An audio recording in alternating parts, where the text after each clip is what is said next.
Let's also mention that there is Hill. Hill rings a bell, doesn't it? Yeah, I've heard that name before. Something 1962, 1968, 1996 F1 World Championships ring a bell. Yeah, I'm getting a little bit of a vibe there. Yeah, People often make that mistake. I'm actually the grandson of Phil Hill, the American. So obviously my granddad's Graham and dad is Damon. So yeah, that's where the name comes from. Racing in the blood. Do you remember the first? Because how old were you when Damon won his '96 World Championship? 5. You were 5. So I don't really remember much of it. Do you have any memories from? No, and actually, we were fairly quite sheltered from it, me and my brother, because obviously of what happened to Ayrton. He was Dad's teammate at the time. Mm-hmm. And, motorsport is dangerous, and it was really dangerous back then as well. I don't think people really give it credit for how dangerous it was back then.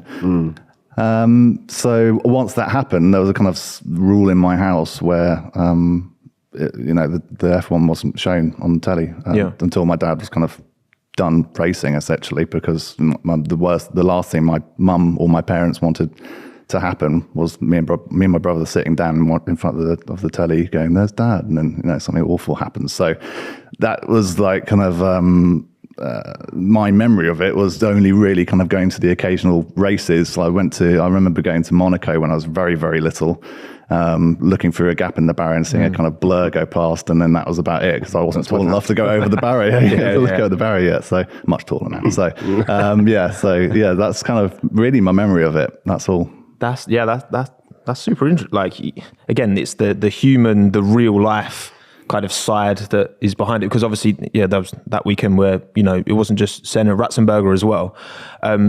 Did that, I guess within the household, because that was that the year you were born? Or was that the year after you were born? 91 I was born, so that's 3 years after I was born. So my dad had won in 96.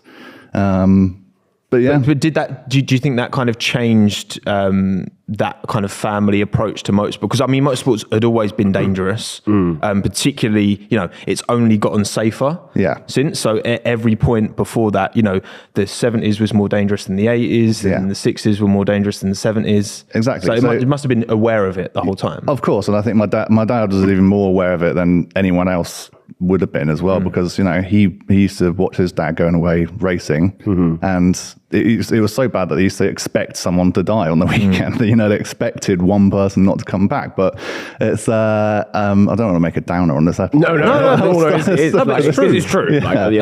I think it's important to acknowledge that's where the sport was. Yeah, I think most racing drivers would say as well. I mean, you hear about all the sort of people going like, I've got no fear. I'm like, whatever. I'm not scared or anything. And then you hear the other people who kind of succeed and going, that's a really stupid approach, to be honest. Like, you've got to have a little bit of fear and a little bit, as racing drivers, you are risk assessors the entire time, whether you're lining up an overtake or whether you're deciding what would be mentally good for your children to see. So, it's like, it's an interesting. You can't be totally fearless. You've got to actually think about things. Yeah. Well, kind of. I know, right?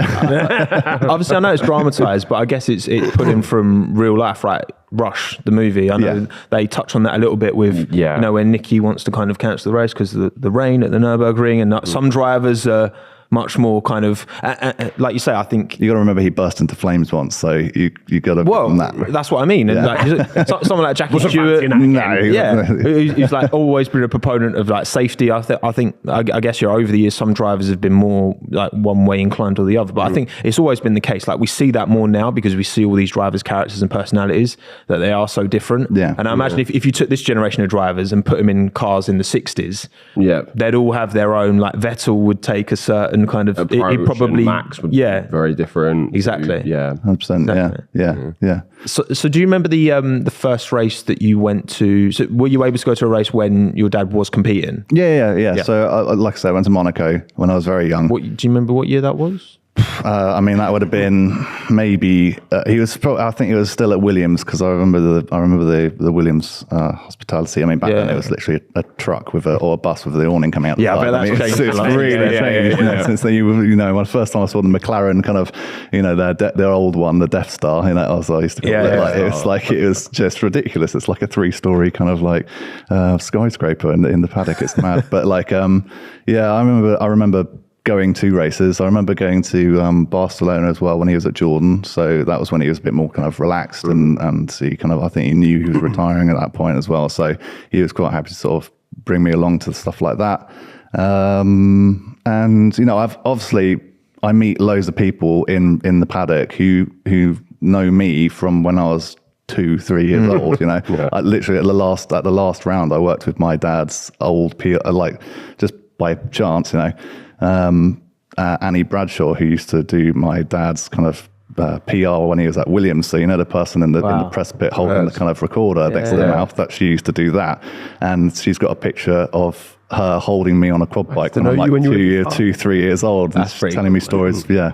So she's got a good story about me kind of spraying Frank Williams with a hose once, so completely soaking him. I was around the paddock, and I Does it feel like, obviously now that you kind of work within and you were saying earlier, you're going to be gone to most races this year and going forward. Like, does it feel like a bit of a family, given that you were exposed so early to it? It is very nice having people that have known you come up to you and motorsport is a bubble. It's so small and like you said, F1 is a circus, right? It's a traveling circus, and you're going to cross over the same people over and over again in different shapes and forms. So yeah, it's nice sort of, I've got a kind of like, there is that feeling when I'm in the paddock that I'm at kind of home almost, but I can't express in what way that make me feel like that. But you see people do it, like it's kind of I don't know, if you're at the gym and you've been at the gym for ages, and you can tell a newbie from looking at how they're moving around and picking things up and racking things up. It's like you can just tell that by looking at them, and you're looking around the paddock and you can tell the people who aren't used to being in the paddock by the way they're behaving, and they're kind of like, it's not a bad thing, it is a weird environment, that was me at Silverstone, man, because I got to go with Red Bull and PokerStars in the paddock, and I was like, oh my god, I was just going around, oh my god, just the food was so good, I just kept taking it, like the people walking around with the canapes, and I was like, can I have 3 please? Like, is this so good? You just see the most like mundane thing in the F1 paddock, and you're like, oh my god, that's a wheel gun, yo. You kind of, you do, one of the jobs you do is doing occasional sort of paddock tours for people. You take people from the paddock club and you sort of wander them around the paddock and point out things, and you kind of have to go like, no, don't stand on the wing, like that's delicate. Don't do that. Please don't touch that. Timmy wants to stand on the wing, so he'll stand on the wing. Don't Timothy. Don't pick Lando up. It's not, it's little things like that, and they're constantly trying to wander off into a garage, or because they just think it's free reign as well, and you're kind of going, it's not really, it's like you're going backstage, so it's interesting to sort of see a lot of different people's reactions. I do quite like that side of it. How was the so obviously you work kind of paddock club, behind the scenes, high entry point, I'm sure, like ticket prices I'm sure aren't cheap. How has that changed? Like, how do you think that's changed since the Drive to Survive generation, or not even so much more like Liberty Media have taken over? Has that kind of side of things changed a lot from when it was in Bernie's hands to now being in Liberty's hands? Like that more kind of high ticket price, premium kind of behind the scenes exposure. Yeah, well, I mean, the first thing Liberty Media did was go to all the teams and go like social media, like just do as much of it as possible. That's the first thing they did, because Bernie didn't want any of that. So it's just huge. I mean, it's the demographic you get now from all different backgrounds, and you get people coming up to you who you just would not expect to be like hardcore F1 fans now. It's really cool.